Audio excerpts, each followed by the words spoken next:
మహేంద్ర సింగ్ ధోని ఈ పేరు వినగానే అందరికీ గుర్తుకొచ్చేది మిస్టర్ కూల్ అని. తన కెప్టెన్సీతో బ్యాటింగ్తో ప్రపంచవ్యాప్తంగా కోట్ల మంది అభిమానులను సంపాదించుకున్నాడు. ఇక రివ్యూలో ధోనిని కొట్టేవాడు లేడంటే అతిశయోక్తి కాదు. ఇక డిఆర్ఎస్ అంటే ధోని రివ్యూ సిస్టమ్ అనేంతలా రివ్యూ సిస్టంపై తన ముద్ర వేశాడు ధోని. అయితే సౌత్ ఆఫ్రికాతో జరుగుతున్న తొలి టెస్ట్ మ్యాచ్లో ధోనిని మరిపించేలా రివ్యూ తీసుకోమని రోహిత్కు సలహా ఇచ్చాడు కింగ్ కోహ్లీ. దీంతో తనకు ఇష్టం లేకపోయినా కోహ్లీ చెప్పాడన్న ఒకే ఒక కారణంతో రోహిత్ రివ్యూ తీసుకున్నాడు. ఇందుకు సంబంధించిన వీడియో ప్రస్తుతం నెట్టింట వైరల్గా మారింది.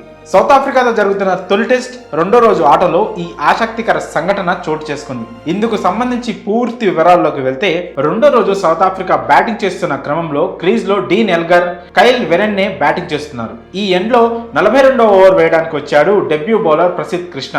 ఈ ఓవర్ 5వ బంతిని కైల్ ఆఫ్ సైడ్ షాట్ ఆడడానికి ప్రయత్నించాడు. కానీ బాల్ బ్యాట్ ఎడ్జ్ తీసుకొని సరాసరి కీపర్ కేఎల్ రాహుల్ చేతుల్లో పడింది. దీంతో రాహుల్ అవుట్ అంటూ గట్టిగా అప్పీల్ చేశాడు. కానీ అంపైర్ మాత్రం నిమ్మకు నీరెత్తినట్లు ఉండిపోయాడు. ఈ క్రమంలోనే వెంటనే విరాట్ కోహ్లీ రివ్యూ తీసుకోమని రోహిత్కు గట్టి సలహా ఇచ్చాడు. ఈ విషయంలో రోహిత్ అయిష్టంగానే రివ్యూ తీసుకున్నాడు.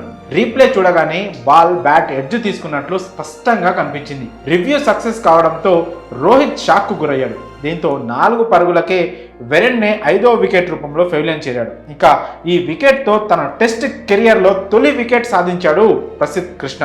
రివ్యూ సిస్టంలో అందరూ ధోనిని తోపు అంటారు, కానీ ఈ మ్యాచ్లో ధోనిని మరిపిస్తూ రివ్యూ తీసుకోమని రోహిత్కు సలహా ఇచ్చి అందరినీ అవాయిడ్ చేశాడు కోహ్లీ. దీంతో ఒక నాయకుడు ఎప్పటికీ నాయకుడిగానే ఉంటాడని, అందుకే విరాట్ కోహ్లీ టెస్టుల్లో బెస్ట్ కెప్టెన్ అంటూ కితాబిస్తున్నారు ఫ్యాన్స్. మరి ధోనిని మరిపిస్తూ రివ్యూ తీసుకోమన్న విరాట్ కోహ్లీపై మీ అభిప్రాయంలో కామెంట్స్ రూపంలో తెలియజేయండి.